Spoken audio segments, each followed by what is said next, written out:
Welcome to a special edition of The Overwhelmed Brain. Sometimes I have a chance to put these out there.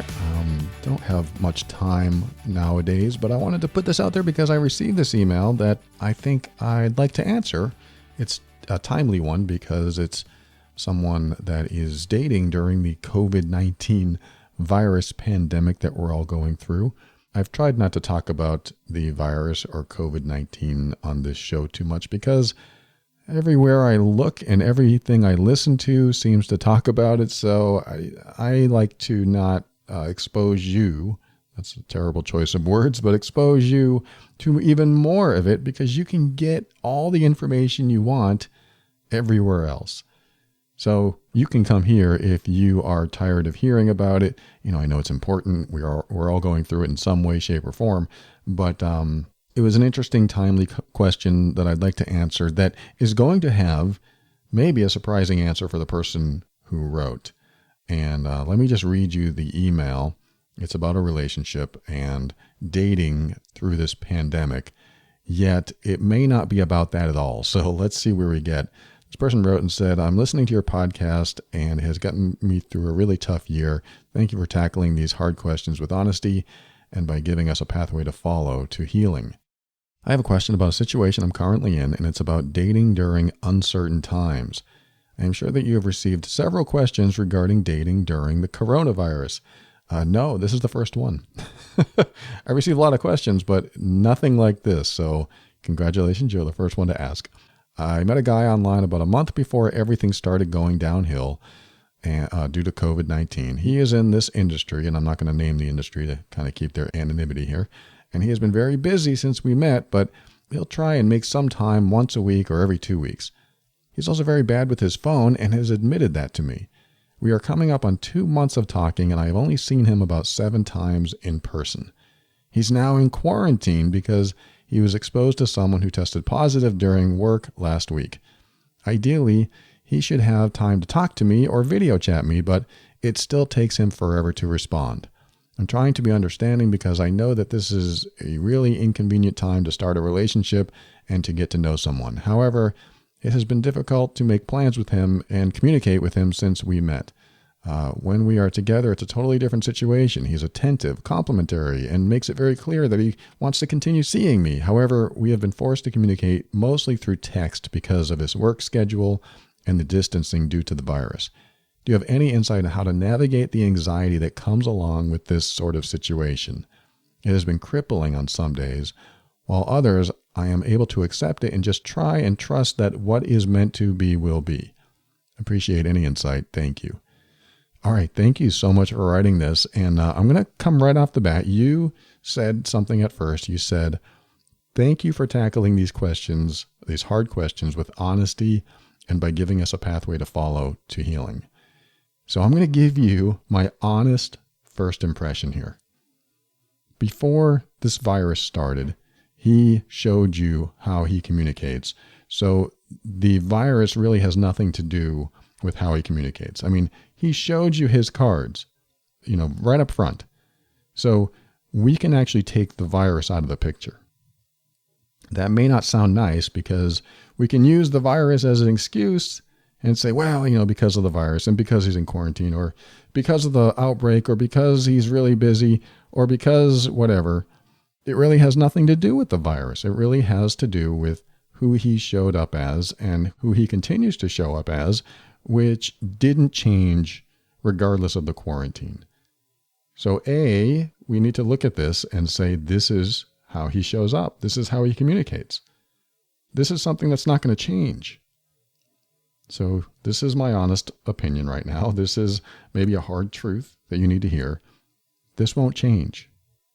This is who he is. This is how he communicates. So there's the first hard truth that I want to share with you. The second hard truth is when someone starts a relationship, do you know that feeling you get that you can't wait to talk to them, that you can't wait to reach out to them, that you just want to connect and feel that connection and hear their voice and see their face? You know that feeling you get? Like new relationships have this feeling and this drive and this compulsion to just want to be with them and feel them and touch them and hold them and talk to them, at least if you're any distance away from them. So this feeling that you get, it exists in people that want to be in the relationship. That doesn't sound too appealing when I say that, because what I'm seeing in this email is you're saying that he hardly ever reaches out to you or replies to you. This is a red flag, I'm sorry to say, and I could be wrong about this, but I'm getting the gist that this is a red flag, or at minimum, an orange flag. Because someone who wants to be with you and wants to connect with you is going to do everything they can to reach out to you. Even if that means they worked 20 hours that day, they just want to hear your voice right before they collapse and go to sleep. That's how new relationships typically go. I'm not saying that it's that way for everyone all the time, and that there aren't some people that just don't want to communicate for a week and then talk to you again. But again, this is an orange flag, maybe a red one, but you have to be really careful here, because if you're not getting the reciprocation of wanting to connect, then you're not on the same wavelength as him. You're not in the same space. That might be hard to hear too. That's just not something I see here. You're not in that same space. He may see this as more casual. That's another hard thing that you may have to accept.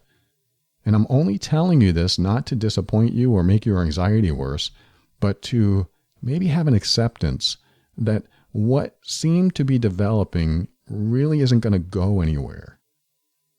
Because he showed you how he shows up from day one, it sounds like. Or maybe in the very beginning, it was all lovey-dovey and connected. Like you said, when you're together, it's all great. But when you're apart, where's his drive? Where's his compulsion? Where's his motivation to talk to you? If it's not there now, don't expect it to be there later. It'll be great when you're physically in touch with each other and connected to each other. But when it's not there, then what else is going on in his life? What else?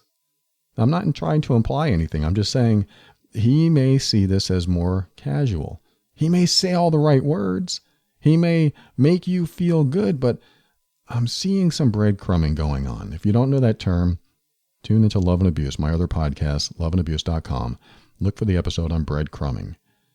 Breadcrumbing is like, I'm going to feed you a little bit, keep you interested, and then keep you in my life, but only on my terms and only when I need you. So there's a lot in between the lines of what I just said there, but I want you to be aware of this phenomenon that can happen, that some people, this is how they live their lives. This is how they date. This is who they are. And they could be the nicest person on the earth, yet they cannot create the intimate relationships that we want. So we have to be, I'm asking you to be really careful about diving into this head first, being completely smitten in love and totally attached and connected, because you're already having anxiety about it. This doesn't improve in time with this type of relationship or this type of person. This doesn't get better. It turns into an obsession. It turns into a continuous waiting and hoping game. I need you to get out of that waiting and hoping game. I need you to state your intentions to him clearly and ask for his intentions. State your intentions that you want to hear from him daily, or at least every other day. You want to hear from him before he goes to sleep at night, and you want a video chat. Again, I have some suspicions about this guy that I don't think he's going to be the right person for you because of how he's showing up now. I have my suspicions, but I don't want to put those on you. I'm just sharing with you what you expect from me, my honesty, my perception, my opinions. So what I'm telling you is, if I were in your shoes, this is what I would do. I would call him up and say, hey, look, you disappear for days at a time. I have no idea where you are, and it doesn't seem you really care. It doesn't seem like you care enough to reach out to me at least once a day, send me a text, send me a picture of yourself, at least every now and then, not days on end, at least send me something every now and then to show that you're thinking of me. Because if I don't get that, I'm going to assume that you're really not thinking of me. And he may say, I'm busy, I have so much to do. And if he starts with that BS line, I'm going to call it out, BS, then I would say that all he's doing is leading you on and breadcrumbing you. Because if you state your intentions in the sense where you tell him, I'm into you, I really want this relationship, but it doesn't look like you do. I expect you to want to talk to me. I expect you to do anything you can, because when somebody wants a relationship, they want to connect with the other person. They want to talk to the other person. They want to keep in touch, but you don't. It's clear to me that you don't. So tell me what's on your mind. What is your intention? And see what he says. Maybe he says, well, I'm just taking it day by day, which would be honest. That would be great. But it doesn't sound like he's even being honest with you. It just sounds like he's stringing you along. He's breadcrumbing. He's keeping you as part of his life, but only in the way he needs you.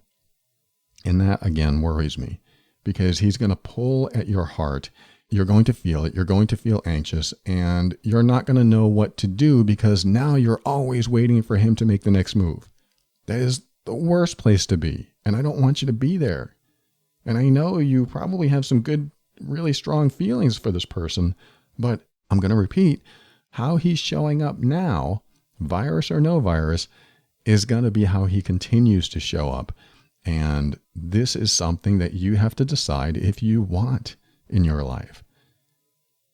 Do you want someone that shows up like this, or the opposite of showing up, who doesn't show up like this? You have to be really clear about what you want, because I bet you if you wrote down everything you would like in a relationship, your partner being absent is probably not on that list. Your partner wanting to talk with you and connect with you is probably on that list.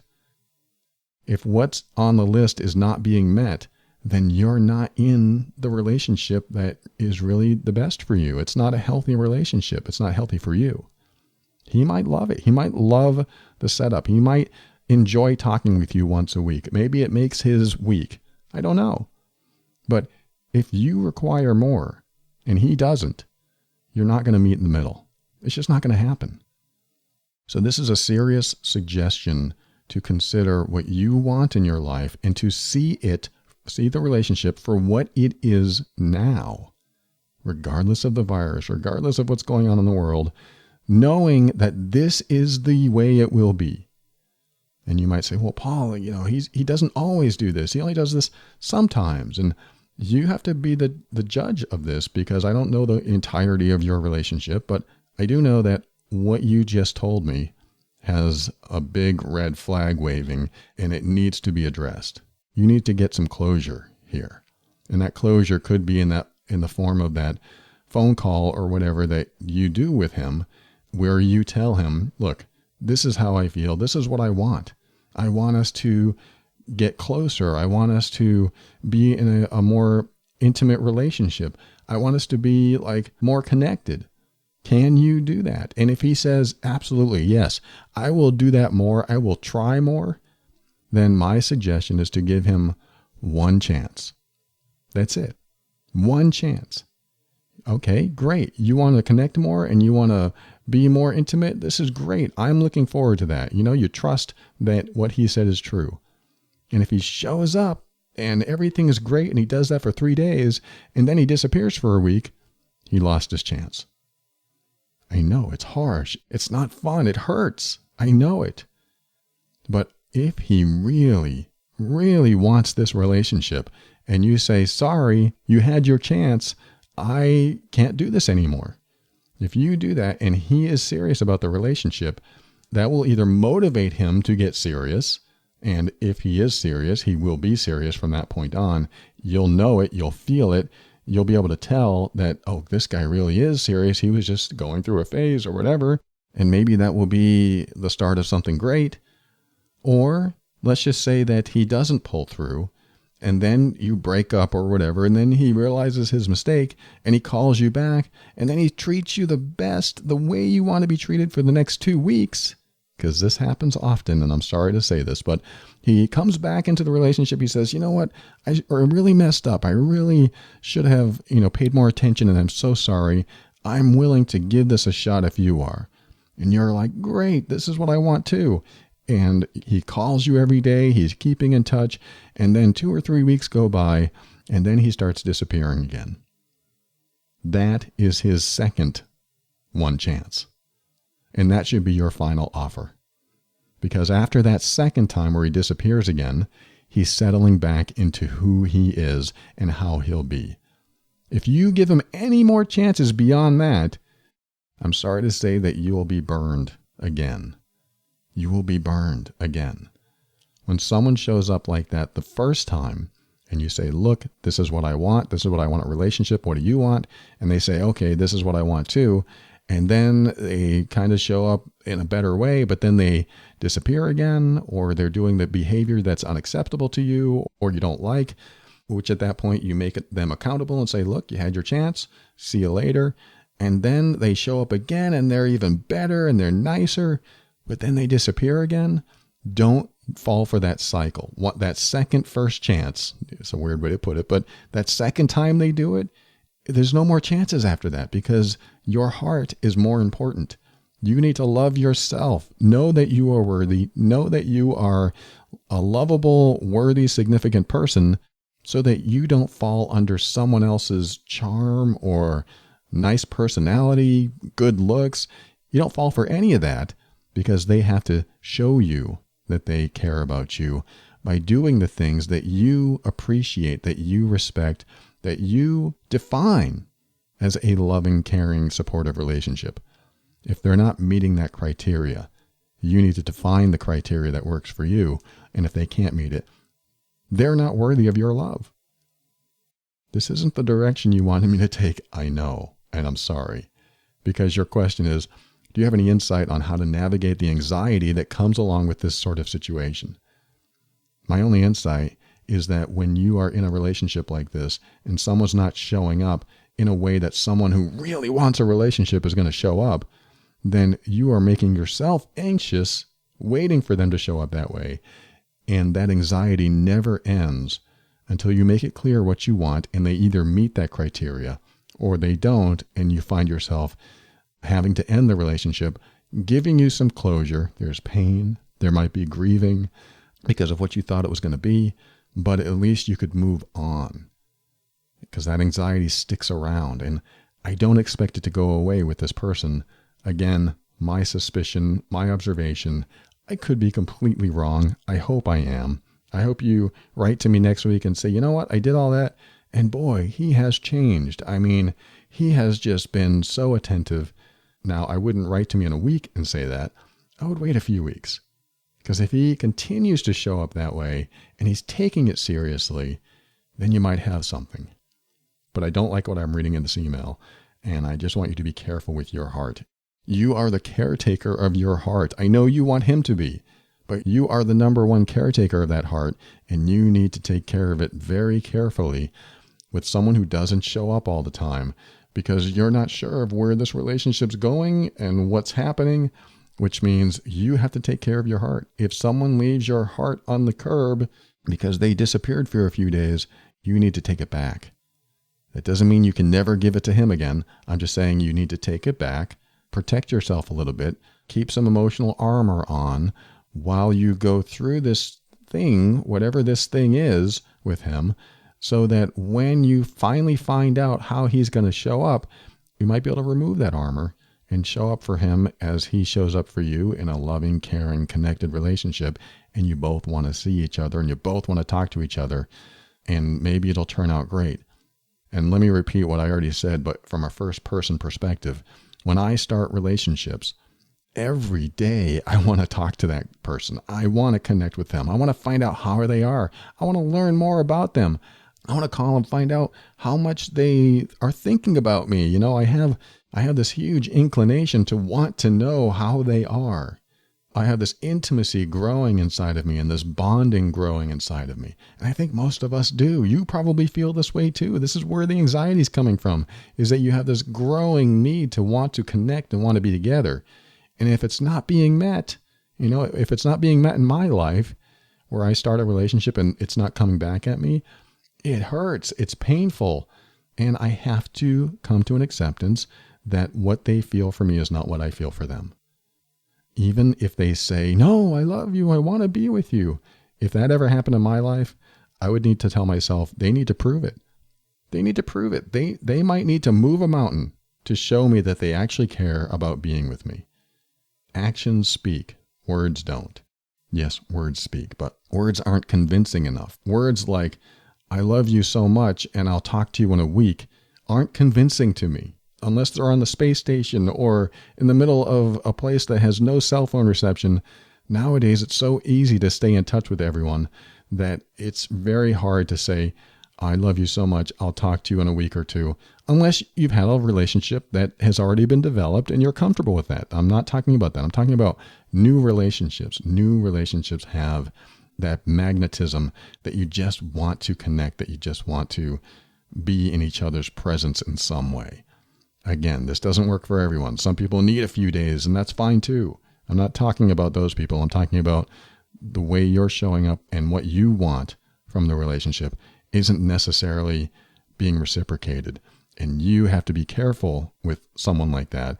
Not that maybe he's not a bad person at all, but he's not showing up in a way that meets your relationship criteria, which keeps you on edge.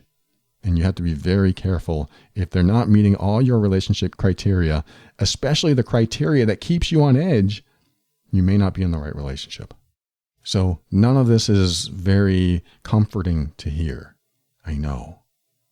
But this is why it's so important to be very clear what you want in a relationship, and don't just pick and choose the parts of the relationship that are great and assume that that's enough. Because it's not.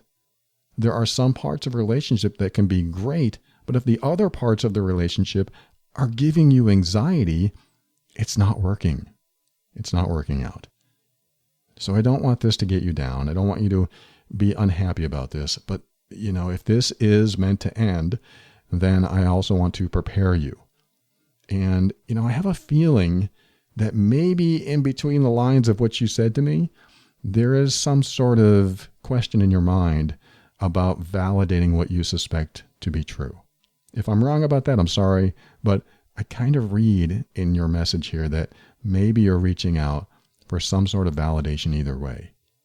And I hope what I have said today helps, at least in a way that helps you reach clarity. Clarity leads to closure. Closure doesn't always come fast. It isn't always easy. It's sometimes painful. But like I said, just be honest with him. Tell him what you want, what you expect in a relationship. And then you have to wait a little bit, and you have to protect your heart a little bit, because he may show up that way for the first week or two, and then he disappears again. And I don't want you to be crushed if that happens. I hope it doesn't, but I wanted to at least give you that perspective and what I am inclined to believe is happening here. So let me just end this by saying, in general, dating during a pandemic is probably not wise. I don't really have a solid opinion on this. I don't think it's a problem to do long distance dating, but I still believe there has to be that wanting to connect all the time, or at least sometimes. Again, I'm not talking about everyone. Not everyone is like this. I know that when I get into a relationship or I start connecting with someone online, if I'm interested, I want to connect. And if they are connecting with me as well, they're going to try to reach out to me as much as possible too. Like I remember when I met my girlfriend online, we were 1,000 miles apart, and she reached out to me one day and I reached back out to her. And we just started off as very friendly, very benign, and it was absolutely platonic at the time. And for a couple months, we talked every day, at least in one way or another, almost every day, almost every single day. And we weren't even trying to date. We were just chatting. that was the point where, I just gotten divorced and I thought I was ready for another relationship, and I decided to try online dating, and then I got out of online dating, and I told her, look, I don't want to date. I just want to heal. I need to go through some personal growth myself because I feel this need to have someone in my life. So maybe that's really causing me to reach out and be on the rebound. So I was honest with her and told her I didn't want to date. And she understood that, and we decided to just be friends. But we still chatted almost every day. It was a comfortable feeling connecting with each other. It was a draw that we both felt. Even though there was no romance in the beginning, it was still a draw. It was like a safe person to be vulnerable with. And we both wanted that. So there was a synchronization, I guess you could say, taking place. We were both synchronized to each other, and we felt comfortable talking to each other, and we just wanted to connect. And when you have someone like that is on the same wavelength as you, you're going to know it. You're going to feel it. You won't have anxiety. The beginning of a relationship should not be all about anxiety. It should not be in there. So I hope this helps. I hope this gives you some insight like you're looking for, some clarity like you're hoping for. And I know it's not good news. I don't think this is good news. But at the same time, it's not bad news because at least it gives you a step to take. If you haven't taken that step and wanted him to commit to some sort of next step or the way it's going to be from now on and what you want in your life, if you haven't gotten that from him yet, then that is your next step. That is what you need to do, is get that clarity from him. And your final words about, should I just accept what it is and just trust that it will, if it's meant to be, it'll be? I don't think so. I mean, don't get me wrong. I love if it's meant to be, it'll be. I use that philosophy myself sometimes. But when it comes to, I don't know what the other person's doing, I want to find out. I want to find out exactly what they want so that I can reach closure in myself. Because if they say, well, no, I would just like to communicate once or twice every other week, I would not be able to accept that as a relationship, regardless of how busy they were, because I need more connection. So ask yourself what you need. If he can meet what you need, then you're home free. But get clarity from him if that's possible. And if he tries to meet it and he does for a while, but then it stops again, then in my opinion, it's not going to work. I hope this helps. Thank you so much for writing, and thanks for tuning into a special mini episode. I appreciate you. You are amazing. Talk to you soon.